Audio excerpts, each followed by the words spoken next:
বনি ইসরাইলের এক লোক 500 বছর আল্লাহর ইবাদত করেছে। কয় বছর? কোথায় জানেন? সাগরের মাঝখানে এক পাহাড়, ওই পাহাড়ের উপরে বসে 500 বছর টানা আল্লাহর ইবাদত। দিনে আর রাতে একবার করে নিচে নামতেন।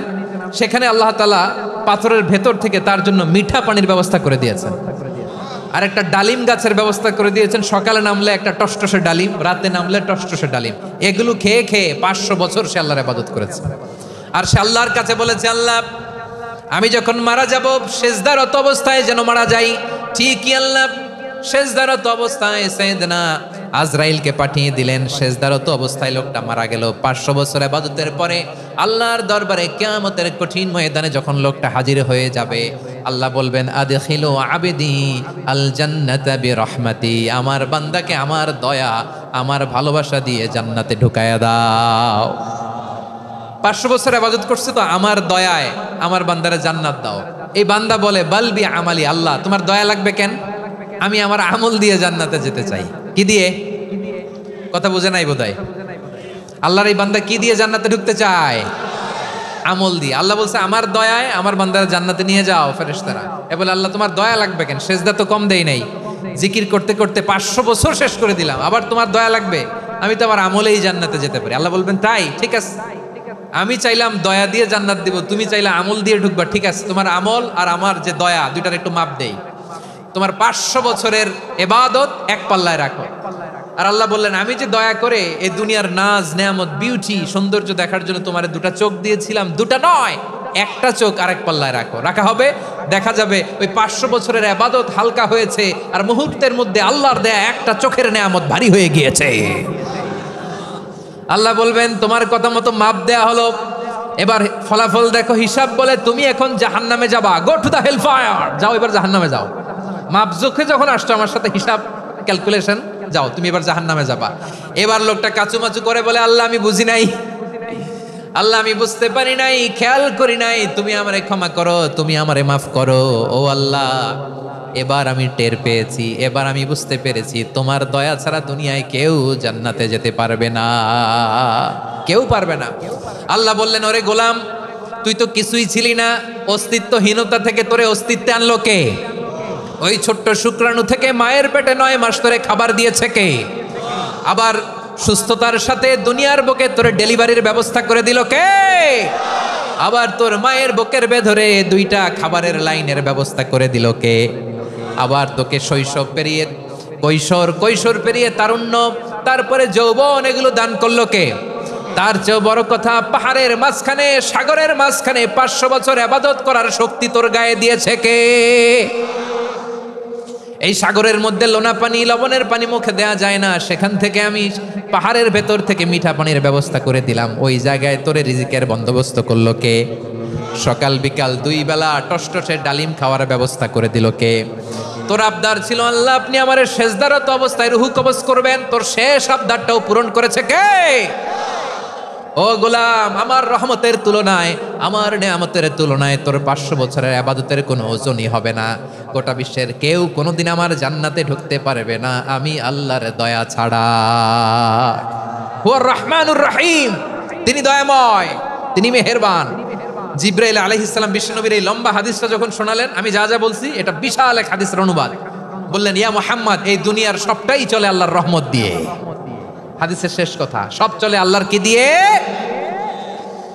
তখন বিশ্বনবী সাহাবাদের বললেন ও সাহাবারা শোনো, আল্লাহর জান্নাতে কেউ কোনোদিন প্রবেশ করতে পারবে না তার রহমত ছাড়া। সাহাবারা বললেন ইয়া রাসূলুল্লাহ আপনিও না, আপনিও কি আল্লাহর রহমত ছাড়া প্রবেশ করতে পারবেন না? বিশ্বনবী বললেন না আমিও না, আমি বিশ্বনবীও আল্লাহর জান্নাতে আল্লাহর রহমত ছাড়া ঢুকতে পারবে না। তবে কিয়ামতের দিন আল্লাহর রহমত আমার চারদিকে বেষ্টনী দিয়ে থাকবে। আল্লাহ নিজের পরিচয় দিয়ে বললেন আলিমুল গায়বি ওয়াশ শাহাদাতি হুয়ার রহমানুর রহিম, আমি হলাম রহমান, আমি রহিম। আল্লাহরে চিনছেন? ও বারোখালীর ভাইয়েরা আপনার রবকে চিনতে পারতেছেন? তিনি দয়ার সাগর, তিনি মায়ার সাগর। তার দয়ার সাগর যে কত বড় আপনার কল্পনাতেও নাই। এজন্য আপনার পাপ যত বড় হোক, অন্যায় যত বড় হোক, অপরাধ যত বড় হোক, আপনার জুলুম যত বড় হোক, আল্লাহর রহমান নামের দরিয়া তার চাইতেও বড়। আল্লাহ বললেন, কুলিয়া ইবাদিয়াল্লাযীনা আসরাফু আলা আনফুসিহিম লা তাকনাতু মির রাহমাতিল্লাহ ইন্নাল্লাহা ইয়াগফিরুয যুনুবা জামিআ ইন্নাহু হুয়াল গফুরুর রহিম। ও আমার গুনাহগার বান্দারা শোনো, জুলুম করেছো, ভুল করেছো, অন্যায় করেছো, আল্লাহর রহমত থেকে নিরাশ হয়ো না। আমরা বিশ্বাসীরা কঠিন কালে আল্লাহর রহমত থেকে নিরাশ হব না, ঠিক কিনা বলেন? আল্লাহর রহমত থেকে নিরাশ হবেন?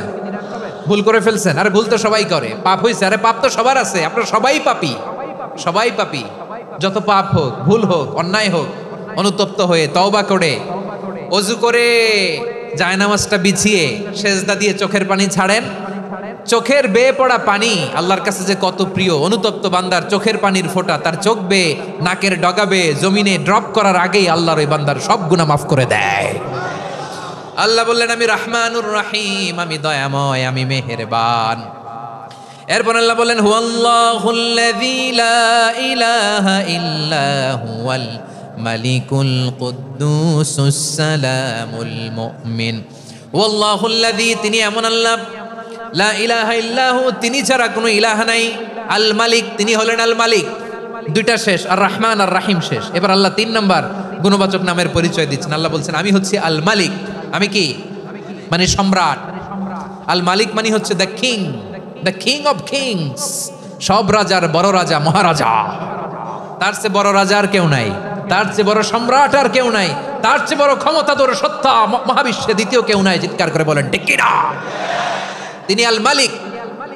আল মালিক মানে ক্ষমতাধর, ক্ষমতার মালিক, রাজা ধীরাজ বাদশাহ। তার ক্ষমতা আর আমাদের ক্ষমতা একরকম নাকি? হ্যাঁ, আমাদের দুনিয়াতে ক্ষমতা অস্থায়ী ক্ষমতা, ঠিক কিনা বলেন? আইজ আছে কাল নাই, এরকম না ক্ষমতা?